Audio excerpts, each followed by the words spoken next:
Gulf நியூஸின் தமிழினுடைய செய்திகளில் அரபு நாடுகளுக்கு ஈரானின் பகிரங்க மிரட்டல்.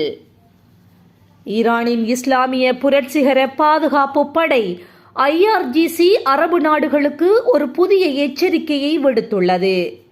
அரபு நாடுகள் தங்கள் நிலப்பரப்பில் உள்ள ஹோட்டல்களில் அமெரிக்க இராணுவ படையினருக்கோ அல்லது பாதுகாப்பு அதிகாரிகளுக்கோ தங்குமிடம் வழங்கக்கூடாது என்று ஈரான் உளவுத்துறை திட்டவட்டமாக தெரிவித்துள்ளது. இந்த உத்தரவை மீறி அமெரிக்கர்களுக்கு அடைக்கலம் கொடுக்கும் இடங்கள் ஈரானின் நேரடி இலக்குகளாக மாறக்கூடும் என்றும் அந்த எச்சரிக்கையில் மறைமுகமாக குறிப்பிடப்பட்டுள்ளது.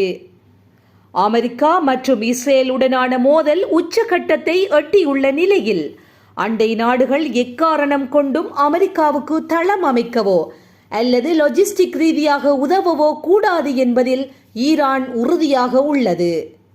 மேலும் ஈரானின் இந்த அறிவிப்பு கத்தார், ஐக்கிய அரபு அமீரகம் மற்றும் பஹ்ரைன் போன்ற நாடுகளில் பெரும் பரபரப்பை ஏற்படுத்தியுள்ளது. ஏற்கனவே ஈராக் மற்றும் துபாய் போன்ற பகுதிகளில் உள்ள முக்கிய கட்டடங்கள் மீது தாக்குதல் நடத்தப்பட்டதாக தகவல்கள் வெளியாகி வரும் நிலையில் தற்போது ஹோட்டல்களை குறிவைத்து விடுக்கப்பட்டுள்ள இந்த எச்சரிக்கை சர்வதேச சுற்றுலா மற்றும் வணிகத்துறையினரிடையே அச்சத்தை ஏற்படுத்தியுள்ளது.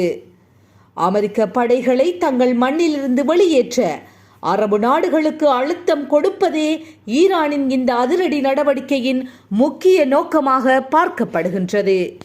இதுபோன்ற செய்திகளை உடனுக்குடன் துல்லியமாக நீங்கள் அறிந்து கொள்ள கல்ஃப் நியூஸின் தமிழினை சப்ஸ்கிரைப் செய்வதினூடாக அறிந்து கொள்ள முடியும்.